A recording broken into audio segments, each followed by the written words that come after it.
여러분, 제가 언어가 가진 기능을 이야기했을 적에 여러분, 언어 왜 배울까요? 왜 알아야 될까요? 네? 다시 소통. 네. 또 소통의 목적이 뭘까요? 네? 욕구 만족. 욕구 만족. 또 공감. 또 근본적으로요. 오늘은 제가 말씀드렸잖아요. 세상을 이해하기 위해서입니다. 세상을 이해하기 위해서.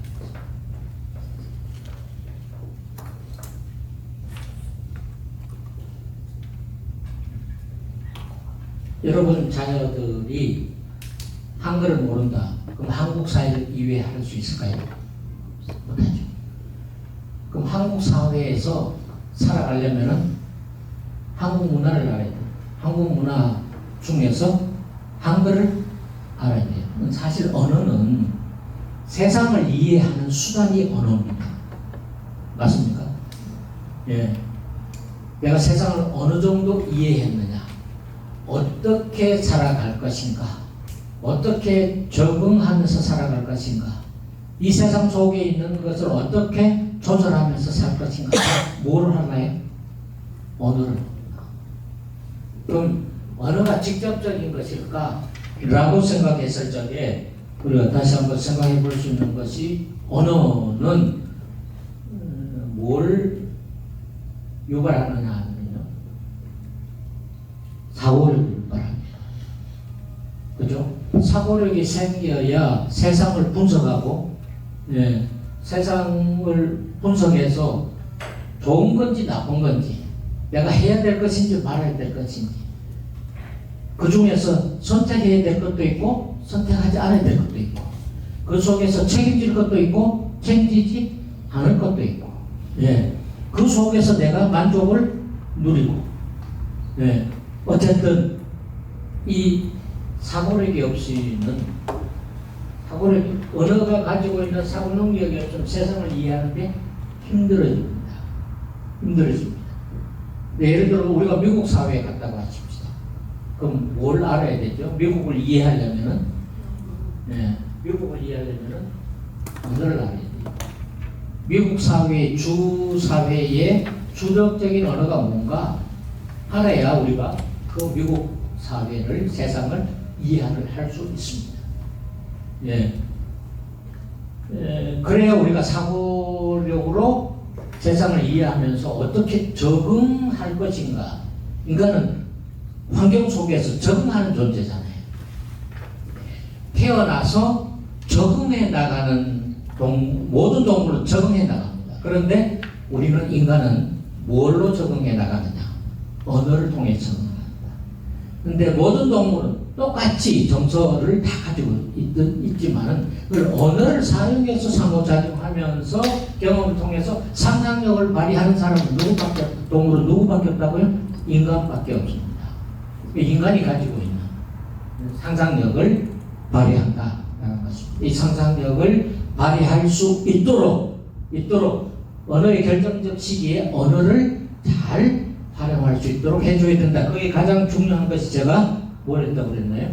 독서라고 했죠? 네, 독서다. 독서의 중요성은 나중에 이야기할 겁니다만은, 학습과 관련해서 독서를 이야기할 때 제가 이야기합니다만은, 왜 독서가 중요한지, 언어의 결정적 시기가 어떻고, 이 언어는 왜 하는지에 대해서 정확하게 아셔야, 이 기본을 가지고 계셔야 왜 내가 이 한글을 가르쳐야 되고, 왜 독서를 하게 해야 되는지, 그리고 독서는 그럼 어떻게 해야 되는지가 나오는 것입니다. 독서는 한마디로 다독보다는 정독을 해야 됩니다. 정독을 해야 세상을 이해할 수 있기 때문입니다. 자, 어찌됐든 이러한 상상력 발휘, 사고력을 발휘하면서 우리는 어떤 모습이 결과를 얻을 수 있느냐면요. 감정을 극복할 수 있습니다. 이 상상력 발휘가 되어야 감정을 극복하고 해결하고 정복하는 창의적 행위를 유발할 수 있습니다. 그러니까 상상력을 발휘하고 나면은 사고력이 형성되면서 상상력이 발휘되고 나면은 행위를 가져오게 할 수 있습니다. 다시 말하자면은 정서적인 뇌를 통해서 인지적인 뇌가 발달이 되면서 상상력이 발달이 됩니다. 상상력이 발달이 되면서 좋은 거, 나쁜 거, 해야 될 거, 하지 말아야 될 것들을 모두 구분할 수 있는 능력이 어디서 오나요? 이것이 아니고 뭔가요? 인지적인 뇌죠. 인지적인 뇌가 발달이 되면서 창의적 행위를 유발한다. 이때 지성, 그러니까 인지에서 나타나는 지성과 그 표현의 뇌에서 나타나는 정서적 뇌가 뭐가 되느냐? 통합이 되는 겁니다. 지성과 정서가 통합이 되면서 신비적 감각이 형성됩니다. 이 신비적 감각이 형성된다는 말은 뭘 말하는 거냐? 사람이 살아가는데 필요한 하나의 전체적인 감각을 말합니다. 이걸 신미성이라고 하는데 이 전체적인 감각이 바로 뭐냐? 세상을 이해하는 능력입니다. 세상을 이해하는 능력이 바로 신미성이라고 말합니다. 다시 말하자면은 7세 때까지 이 뇌가 3층이 다 견고하게 잘 구성이 되었을 적에 세상을 이제 이해할 수 있다. 폭넓게 이해할 수 있다. 전체를 이해할 수 있다. 지성으로 치우치지도 않아도 정서 감정으로만도 치우치지 않아요. 통합을 했을 적에 세상을 바르게 바라볼 수 있다. 다시 말하자면은 세상 속에는 누가 있죠? 타인이 있죠. 부모를 떠나서 이제 유치원으로 갔습니다. 어린이집으로 갔습니다. 거기 누가 있나요? 타인이 있습니다. 또래가 있습니다. 선배가 있고 후배가 있습니다. 교사가 있습니다. 맞습니까? 예. 그들과 또 다른 장소로 함께 옮겨졌을 적에 교통편을 이용하든 뭘 하든 어떤 환경 속에서 우리가 타인을 이해하고 그 타인의 생각과 타인의 감정과 타인의 행동과 타인이 주는 어떤 느낌, 이 모든 것들을 이해하는데 어떻게 통합적으로 이해하는 능력이 생겨야 됩니다. 그걸 우리는 신비성이라고 합니다. 다시 말하자면 인간은 가정에서 충분히 이 경험을 했을 적에 사회에 나가서 내 가정을 벗어난 타인과의 관계 속에서 신미성, 지성과 정서를 통합할 줄 알았다. 왜 저 친구가 고함 지르지? 왜 저 친구가 울까? 왜 저 친구가 웃을까? 왜 저 친구가 기뻐할까? 왜 저렇게 즐거워하지? 그걸 우리가 지성과 정서를 통합하면서 내가 세상을 보는, 이해하는 능력이 키워져 나간다는 것입니다. 이렇게 해서 제대로 역할을 할 수 있도록 7세 때까지 이런 역량을 획득할 수 있도록 만들어 줘야 된다. 그래 놓고 7세, 8세 되면 어디로 가죠? 학교 가잖아요. 학교 가면 이제 이 모든 기반을 가지고 대하는 겁니다. 그 학교 속에서 한 명의 친구와 선생님과 만나면서 그리고 선후배와 만나면서 세상을 이해하고 세상 속에서 그것을 받아들이는 것을 내가 어떻게 교감하느냐.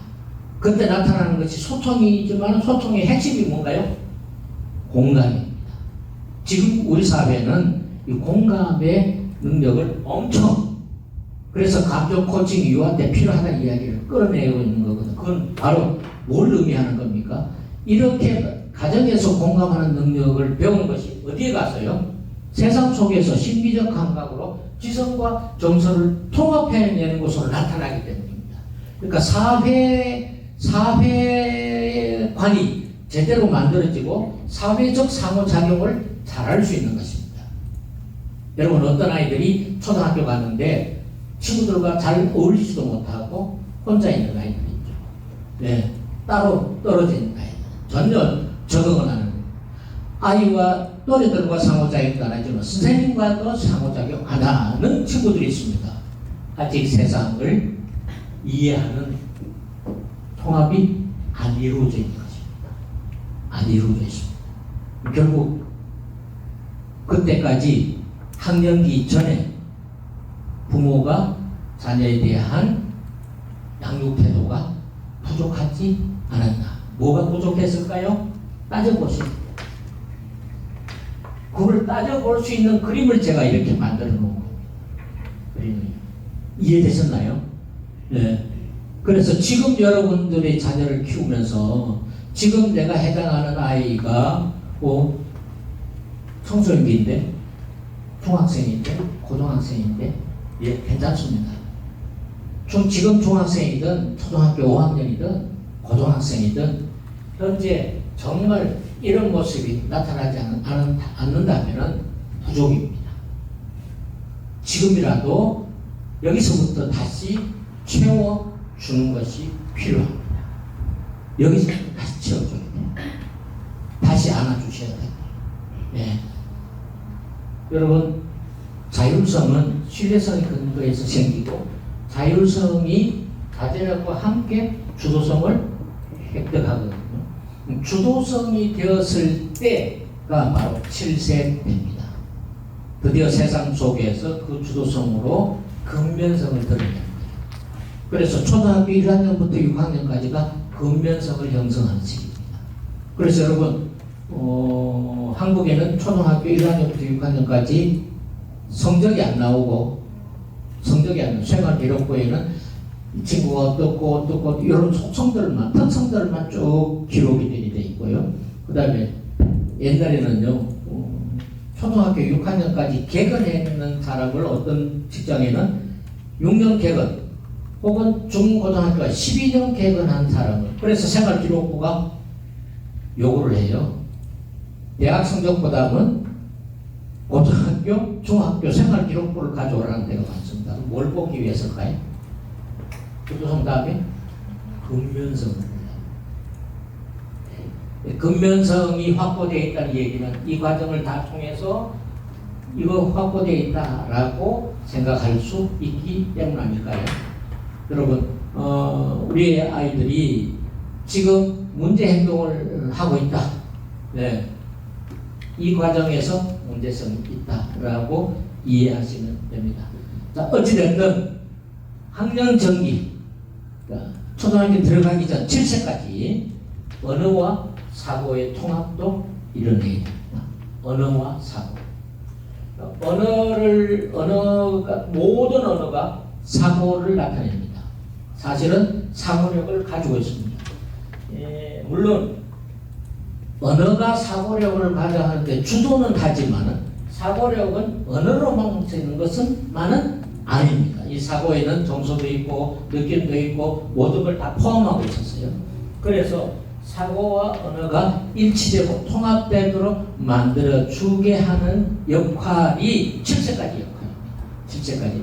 그래서 7세까지 역할이 언어와 사고를 통합하려면은 언어가 뭘 가지고 있느냐? 감정과 정서, 느낌. 감정과 정서, 느낌의 구조는 전부 뭐로 만들어졌냐? 언어로 만들어졌다. 그래서 이 언어를 정확하게 이해하는 것이 중요합니다. 의미를 정확하게 아는 것이 중요합니다. 그래야 나중에 사고와 뭐하고 될까요? 통합이 되는 것입니다. 내가 언어하는 것이 사고와 통합이 되어야 그 사회에서 세상을 읽어내는데 제대로 읽어낼 수 있고 상상력을 발휘하고 창의력을 발휘해서 세상을 이해하는데 도움이 될 수가 있습니다. 그래서 조금 이제 정리를 하자면은 0세부터 7세까지 애착을 통해서 정서를 확보하고 긍정적 정서가 확보되면서 언어를 통하여 뭘 확보해라? 인지를 확보해라.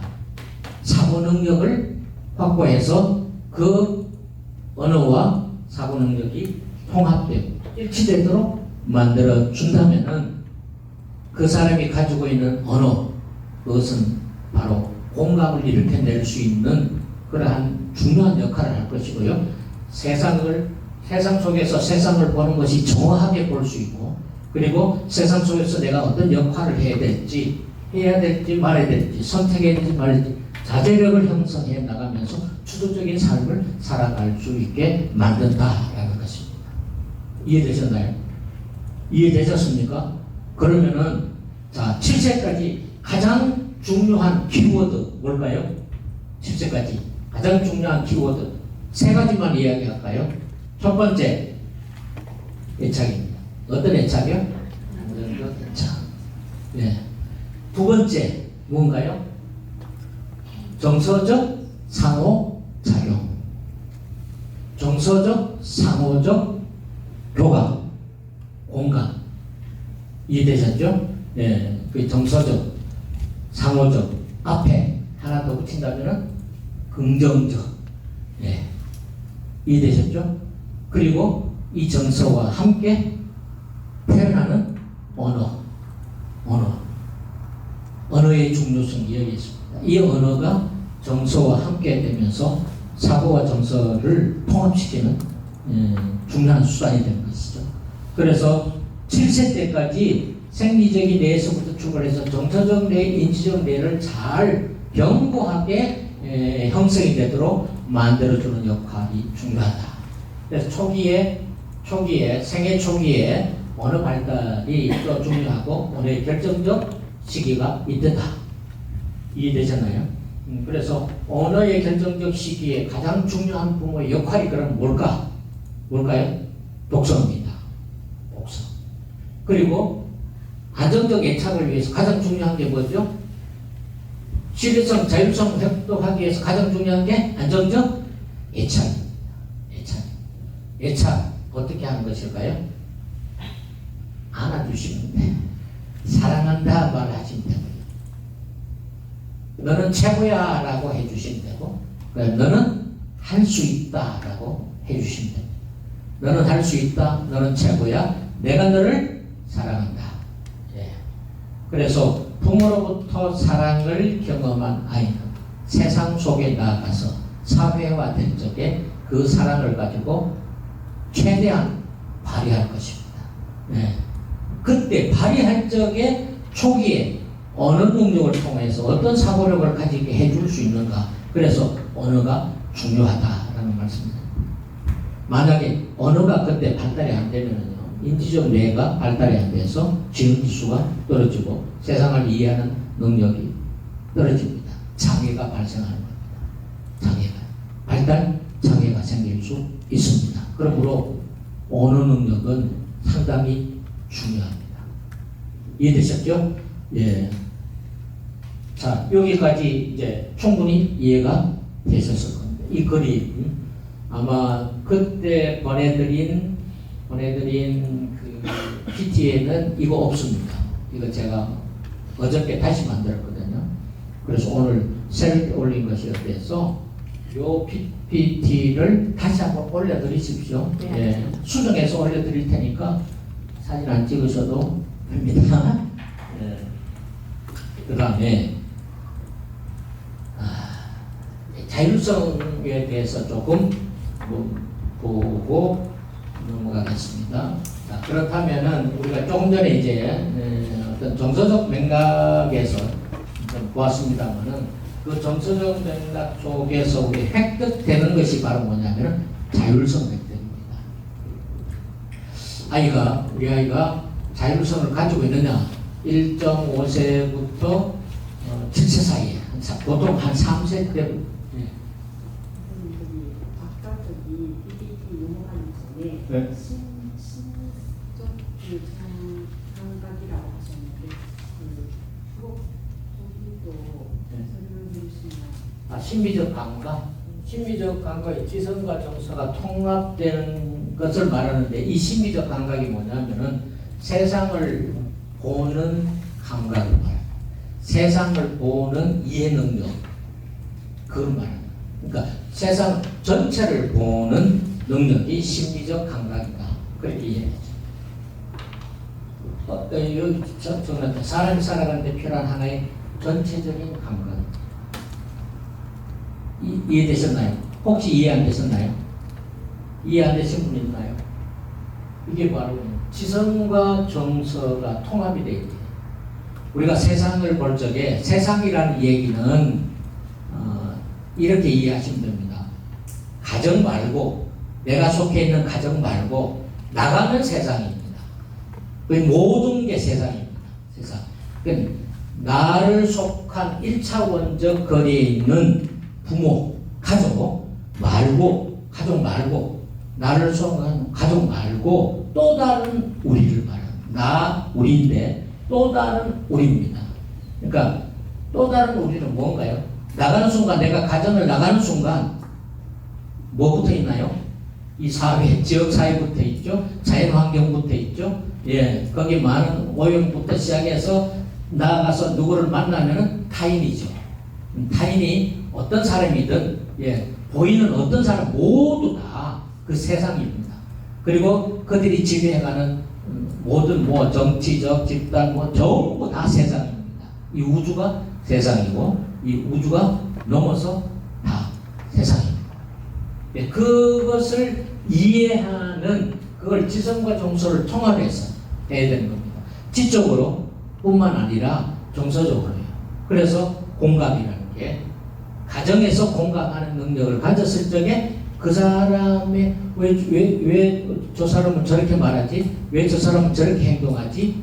했을 때 그걸 우리가 내가 느끼는 거, 공감하는 거, 함께 이해해 주려고 노력하고 함께 정서적인 생각을 가지게 하는 거죠. 인지적인 부분과 정서적인 부분이 통합이 돼야 돼. 우리 뇌는 바로 정서적 뇌와 인지적 뇌까지 발전. 이거 이외에 다른 데는 없습니다.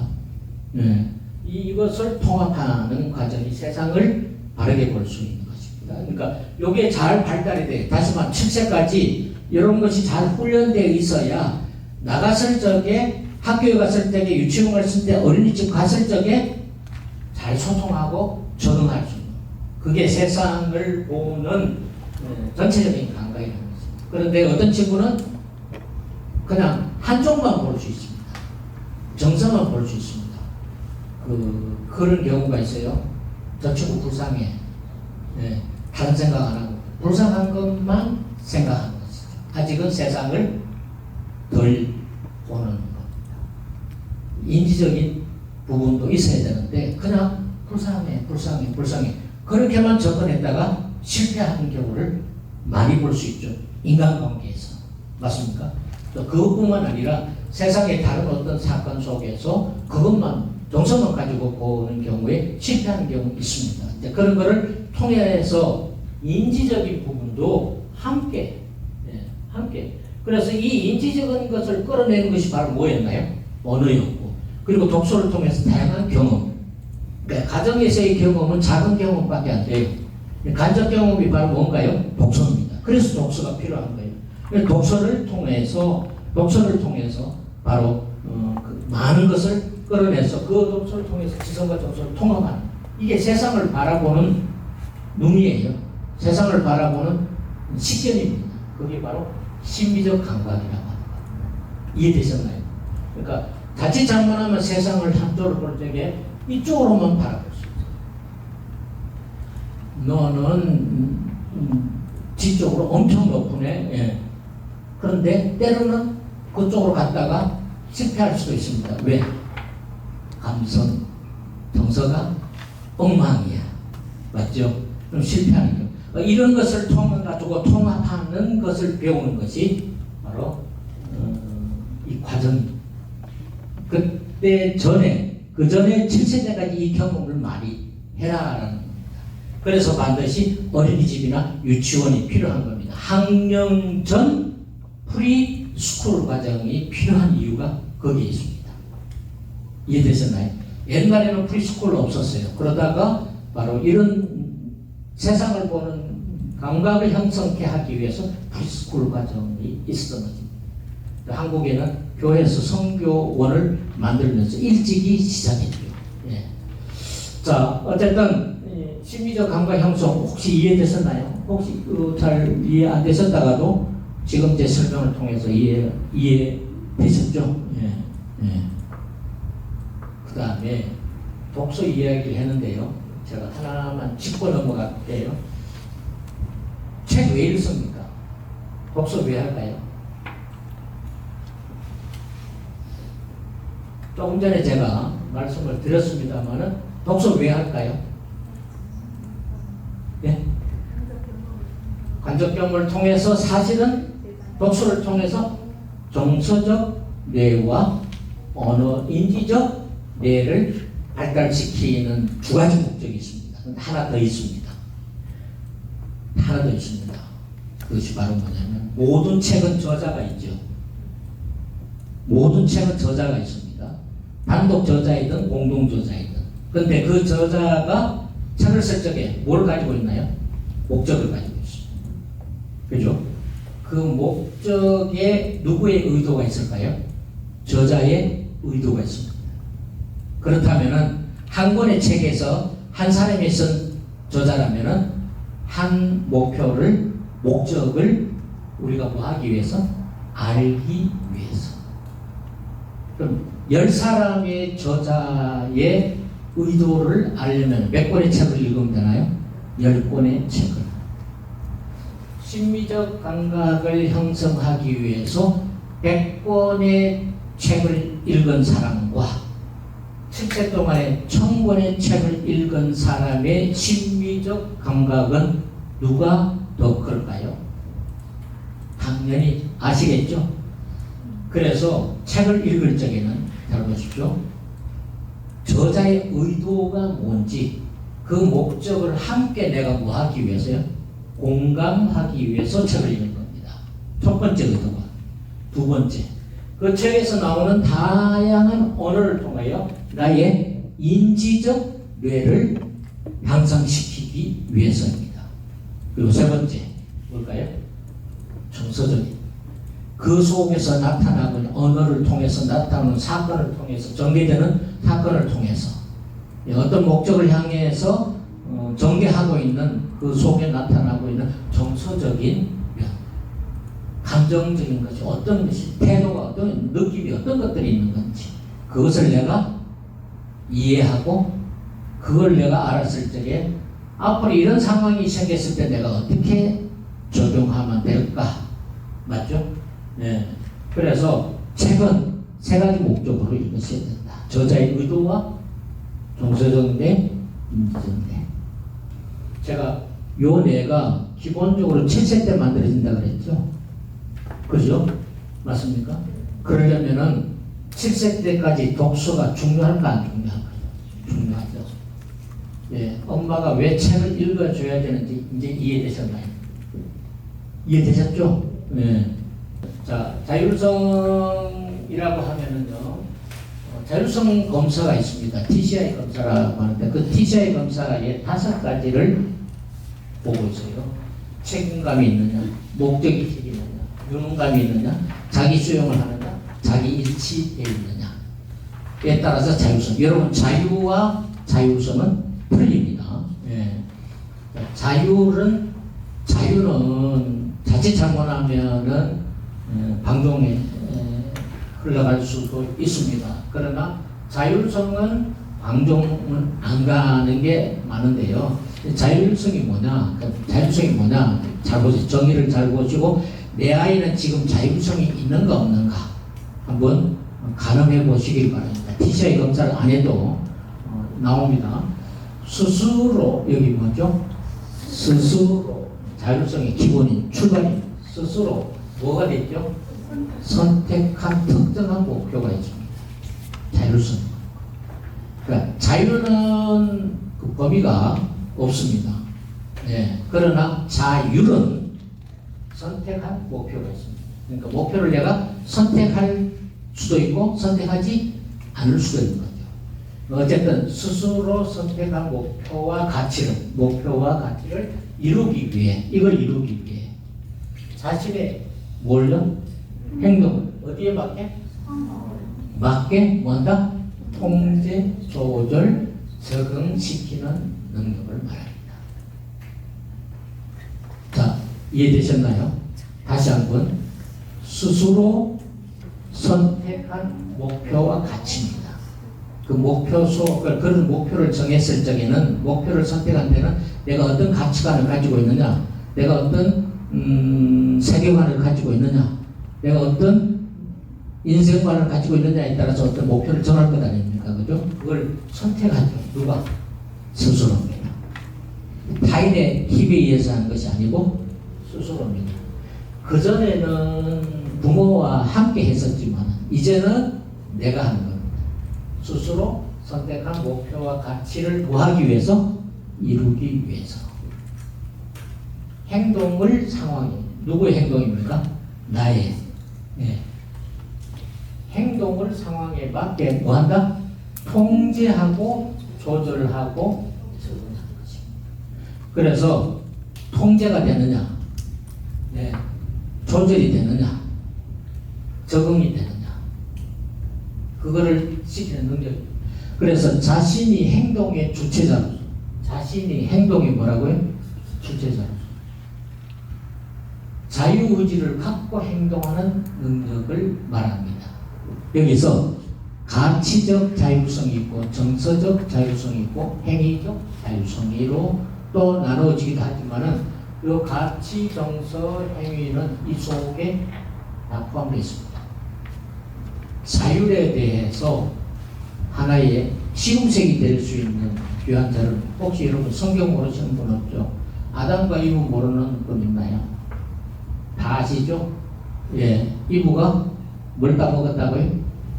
선악을 아는 과일을 누가 따먹었죠? 예. 누가 따먹었죠? 하와가 지 스스로 따먹었어요. 맞습니까? 그게 자율입니다. 예. 스스로 선택한 목표와 같이, 저거 따먹으면은 보암직도 하고 먹음직도 하고 탐스럽고 뭐 이래서 저거 먹으면 내가 뭐가 되겠다. 그죠? 가치를 위해 자신의 행동을 상황에 맞게끔 통제, 조절, 적응해서 드디어 답을 했습니다. 결과는 누구 몫일까요? 결과는 누구 몫일까요? 자기 몫입니다. 자기 몫입니다. 선택이 상당히, 자율에는 선택이 중요합니다. 자율은 선택부터 시작합니다. 이 책임감은 뭘 말하는 건가요? 스스로 선택할 수 있는가? 선택했다면 그 선택에 따른 대가를 기꺼이 감수할 수 있는 것. 선택에 따른 대가를 감수할 수 있는 게 뭔가요? 책임감이죠. 나에게 선택권이 있다는 걸 내가 알고, 예, 선택권이 내가 있다는 걸 내가 알아야 돼요. 그러니까 알아요. 그 다음에 알고 선택을 해야 되고요. 그 선택한 것에 대해서, 선택하게 된 것에 대해서 뭘 높인다? 책임감이 따른다는 것을, 요거를 항상 같이 생각해야 된다. 책임감은 무엇과 관련이 있다? 선택과 관련이 있습니다. 자, 그러면은 선택한다 안 한다, 누가 기다린다? 누가 한다 안 한다, 뭐죠? 자율입니다. 자율성. 여러분, 이게 이제 아까 제가 다시 말씀, 낯선 상황에서 부모가 떨어졌다가 다시 나타났다. 또 만족된 지연 만족을 지연시키는 거. 이걸 선택할까 말까 결정하는 거 누가 하는 거죠? 내가 하는 거. 이게 이제 자율성하고 관련이 있습니다. 자율성하고. 그때 요구되는 것이 자제력입니다. 통제, 조절하는 자제력이 이때 만들어지는 것이. 그래서 자율과 함께 나타나는 능력이 자제력이에요. 자, 자율성이 그럼 뭐냐? 책임감이 있는 겁니까? 그 다음에 목적의식. 스스로 선택하기 위해서는 선택한 목표와 가치가 따라 있습니다. 선택할 적에는 목표와, 내가 단순한 목표만 있는 것이 아니라 거기에 다른 가치도 함께 있는 겁니다. 그래서 선택하는 거잖아요. 그래서 목적의식, 자신의 행동과 결정이 더 큰 의미나 가치에 기여한다는 신념에 기반한 것이 목적의식인데, 목적의식은 내부적인 동기와 가치에 의해 움직이며 대부분 외부적인 것보다는 내부적인 동기와 같이 움직이는 것이 바로 목적의식입니다. 물론 외부적인 것도 있지만 거의 약하고요. 그 외부적인 동기가 내부적인 동기에 영향을 줘서 결국은 결정하는 것이 뭔가요? 목표 가치는 내가 스스로 내부적인 동기로 만드는 것입니다. 그러니까 내부적인 동기와 가치는 누구에 의해서 만들어질까요? 부모와의 상호작용에 의해서 서서히 형성된 신뢰를 기반한 데서 만들어진 자율성에 의해서 만들어지는 겁니다. 활동은 자신이 중요하게 생각하는 가치와 일치하는 겁니다. 자, 내부적인 동기와 가치로 선택을 했다가 움직이는 것은, 행동은 그 가치와 일치시키는 거지. 일치되었을 때 이걸 뭐라고 하느냐면 목적의식이라고 하는 것입니다. 목적의식. 그러니까 동기와 가치와 나의 행동이 일치될 적에 목적의식이라고 하고, 그렇게 행동을 구체적으로 명시해서 나아가는 것을 우리는 목표의식이라고 합니다. 가치와 일치시키면 목적의식이라고 하고, 그 가치를 이루는데 행동을 구체적으로 표현하는 것을 우리는 목표의식이라고 합니다. 그러면 자율성은 목표의식보다는 목적의식이 있는 것을 말한다. 자, 그 다음에 이것을 잘 이루어내기 위해서 내가 뭘 가지고 있어야 되냐? 자율성이라는 것은 뭐까지 있어야 되느냐? 자신이 어떤 일을 잘 해낼 수 있다는 무엇과 믿음과 능력에 대한 확신을 가지고 있다. 이것은 목표를 성취할 때마다 느끼는 긍정적 감정을 말합니다. 부정적 감정은 유능감 아닙니다. 긍정적 감정을 난 할 수 있다, 할 수 있어, 잘할 거야, 내가 그렇게 선택했는데 잘할 수 있어. 그랬을 적에 자율성이 나타나는 거죠. 그래서 유능감 없이는 자율성이 나타나지 않는다라고 볼 수 있습니다. 그래서 자율성의 구성 요소는 유능감도 있습니다. 근데 자율성이 유능감이 떨어지면은 진정한 자율성이 안 될 수 있다. 그 다음에 자기 수용과 자기 일치인데요. 자기 수용은 뭘 말하느냐 하면 대부분 강점만 알고 약점 모르면 자기 수용 아닙니다. 뭘까? 강점과 약점을 잘 알고 그걸 뭐한다? 인정하는 거죠. 내가 자율성이 있다라는 얘기는 나는 강점만 잘 알아. 나 약점은 몰라. 인정하지 않겠어. 이러면 그건 자율성 있다고 볼 수 없습니다. 그래서 요한 때 부모와의 상호작용 속에서 잘하고 있다는 것도 알려줄 필요가 있지만은 3세 지나면 너 이거 잘못한 거야 라는 것도 알아야 되고, 너는 이런 단점이 있다는 것도 알고 그걸 고치도록 자꾸 만들어줘야 통계 컨트롤 능력이 생기는 것입니다. 그게 3세 때부터입니다. 그래서 자기 수용은 나의 강점과 약점을 잘 안다는 얘기는 결국은 나의 뭘 잘한다는 거죠? 기질을 잘한다는 거예요. 그 기질로 인한 나의 장단점을 자각하는 것이 중요하다. 많은 사람들이 자신의 단점을 잘 모르려고 하고 잊어버리려고 하죠. 그건 진정한 자율성이라고 볼 수 없다. 성인이 돼도 자율성이 획득되지 않는 사람 부지기수로 많습니다. 그래서 유아 때, 7세 때까지 자율성을 잘 획득하게 하는 것도 상당히 중요합니다. 그러면 자율성을 잘 획득하게 하려면은 이런 5가지 특성들을 훈련시키면 돼요. 자기 수용. 그 다음에 자기 일치입니다. 이거는 자기 일치는 뭐냐면요. 자기 개념과 자기 경험이 일치하는 상태. 나는 어떤 사람인데 라는 개념과 그 다음에 그렇게 하고 있는 행동 속에서 개념과 경험이 일치하는 상태를 자기 일치라고 말합니다. 머리와 행동이 따로 놀면은 안 됩니다. 머리와 행동이 같이 가야 됩니다. 자신이 실제 경험하는 모습과 자기 개념이 일치할 때, 이때 심리적으로 안정과 만족감을 느끼게 되면서 자기 일치가 일어나는 것입니다. 근데 우리는 성인이 돼도 자기 일치를 못 느끼고 자기 불일치로 인해서 많이 어려움을 겪고 있는 경우가 많거든요. 그래서 성인 때, 청소년기 때 특별히 더더욱더 힘들어하는 경우가 있습니다. 자기 일치를. 청소년 밑에 왜 힘들어하느냐? 이거 안 돼 있거든요. 왜?